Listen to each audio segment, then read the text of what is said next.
بالله من الشيطان الرجيم بسم الله الرحمن الرحيم من أي شيء خلقه من نطفة خلقه فقدره ثم السبيل يسره ثم أماته فأقبره ثم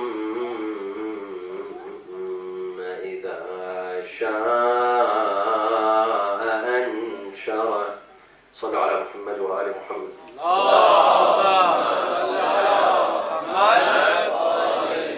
A second for the love of Imams Al-Hassan and Al-Hussein.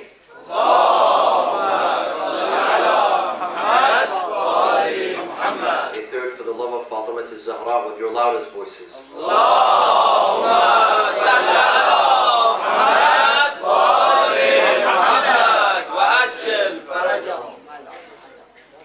It is not an ordinary place. It's a very dark place.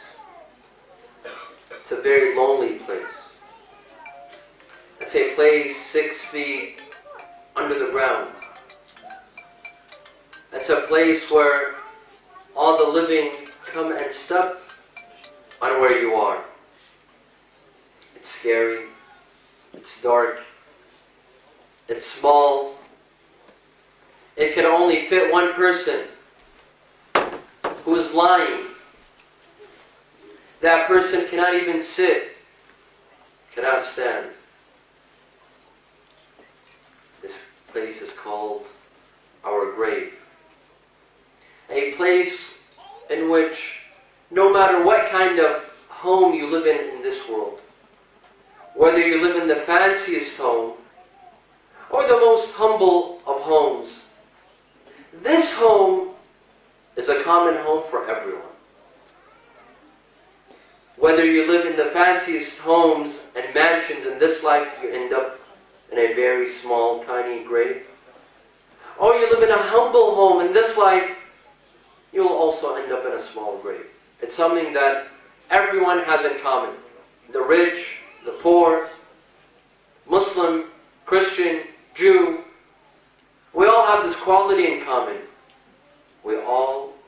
Our destiny is to live in a grave. What is this place like? We know that it's scary, but how scary is it? We know that it's lonely, but how lonely is it? We know that it's dark, but how dark is it? The problem is, no one has told us about their experience. We know about everyone's experience. You go to China, you come back and you tell people what you saw in China. You go to Karbala for Arba'een, you come back and they tell you about their experience in Arba'een in Karbala. But has anyone come back from the dead to tell us what their experience was like? What was their experience in the first night that they were put in that lonely home?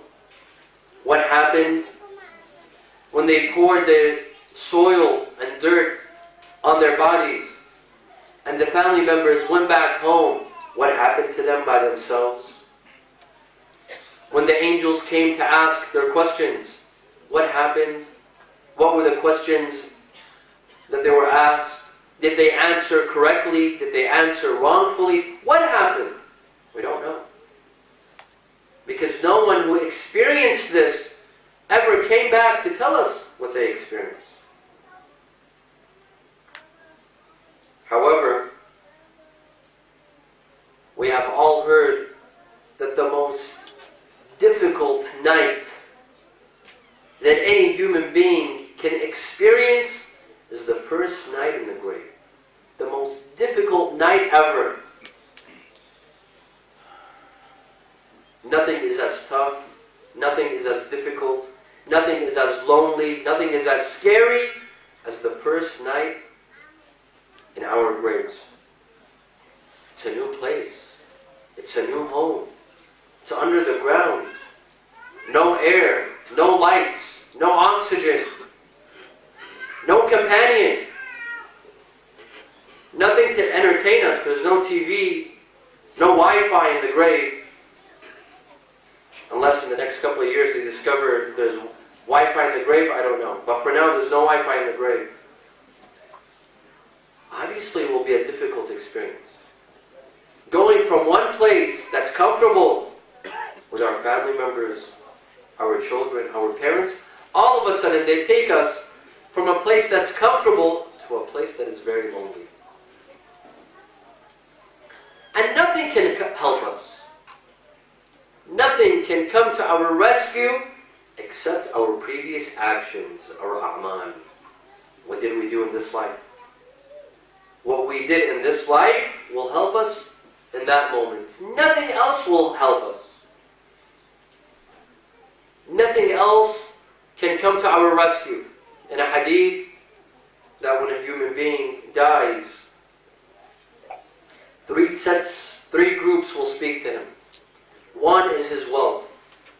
His wealth will tell him, as soon as he dies, he tells him, this is our goodbye.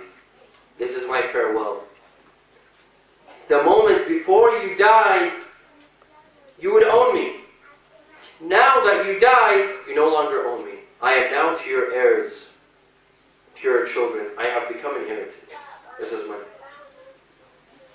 The first group departs the human being as soon as he dies. The second group has a bit more loyalty. The second group remains with the human being up until his grave. Up until his grave. And that's whom? His family members, his wife, his children, his brothers, his sisters, her husband. They come up till the grave. But when they put the dead body in the grave, they say, this is our farewell. This is our goodbye. No matter how much you love the dead person, the person that you lost, are you willing to go with him in the grave? Of course not. Even if you've lost the dearest person to you, a son, a daughter, the goodbye's at the grave. You're not going to go inside. And then there's a third group. This group says, I am the most loyal out of all. I remain with you, whether you're alive or whether you're dead. And I will come with you even inside your grave. And that is whom? That person's actions. A'mal. Whether good, whether bad. Good deeds remain with the person in his grave. Bad deeds remain with the person in his grave. That's the reality. Thus, when we go to our new home, our grave, the only thing that can help us and support us is our a'mal, nothing else. Now, tonight we'd like to talk about this first night. This new home, in a new place. What is it like? What will we see? What will happen? What are the events that will take place? What are the stages? What's going to happen to us? Obviously, we don't have any experience. We haven't heard any experiences. But we do have the narrations of Ahlul Bayt. The Ahlul Bayt have told us exactly what will happen step by step. Step by step. From the moment that Azra'il takes our life till the moment that Israfil blows in the horn, the Ahlul Bayt have told us exactly what will happen in this time. And this is what we'd like to talk about tonight. What will happen exactly to us? What are the good deeds that will help us at those times? Because those levels, those stages in the grave, especially the first night, they're difficult stages. There are some good deeds that can make them easy. That make them easy. It's like going into a new country. If you have the proper documents, your entry to that country will become easy.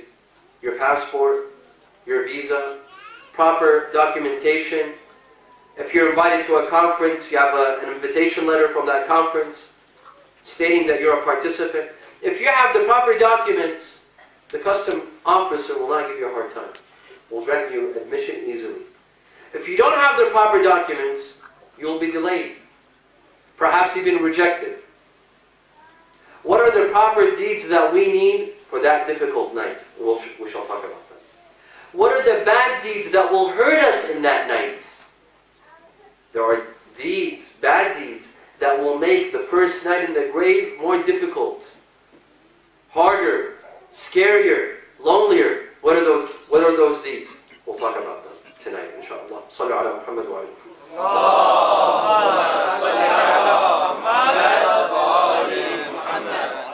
Some might say, Sayyid, why have you chosen such a depressing topic? For God's sake, tell us something happy. Talk about something that will make us laugh, not something that will make us cry. Talk about the grave. Talk about something else. There's so many topics. Why the grave? Why do you want to depress us? You see, my dear friends, first of all, this is something that we have all in common. All of us. When yesterday I talked about the rights of husbands and wives, for some of us, this topic was applicable, those that are married. And for those that are not married, it's not applicable. Any topic that I will talk about, it's applicable to some and not applicable to others. But death, grave, the first night, guess what? It's applicable to everyone. All of us. It's something that all of us will witness and see and experience. So this is one. Number two, this is the reality. This is the reality that's waiting all of us. Our graves on that first night. Whether we like it or we don't. We all have to experience it. No one can say, let me be an exception. No one can strike a deal with Allah and make him an exception and don't let him witness the grave or the first night in the grave. Impossible. This is a reality. So instead of running away from it, avoiding it, not talking about it, let's embrace this topic. Let's discuss it. Let's talk about it. So that nothing comes as a shock, as a surprise. You don't want surprises. You don't want to be shocked. Let's talk about the things that will make it easier and the things that will make it harder and difficult. So that we become prepared. When we are prepared, the first night in the grave can become a good experience, not a bad experience.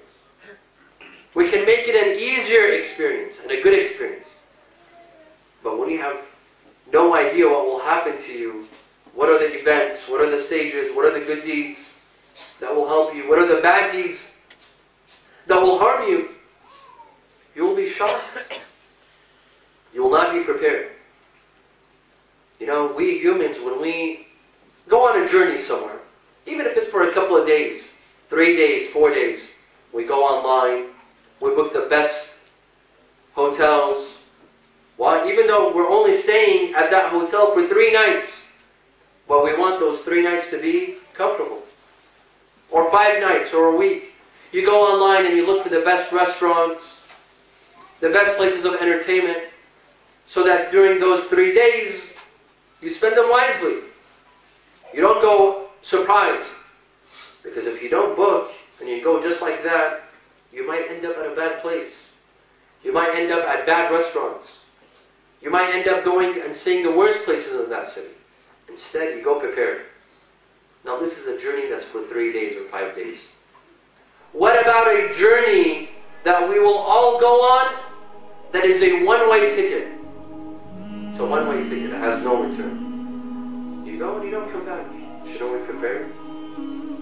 Shouldn't we know what's ahead of us and prepare ourselves?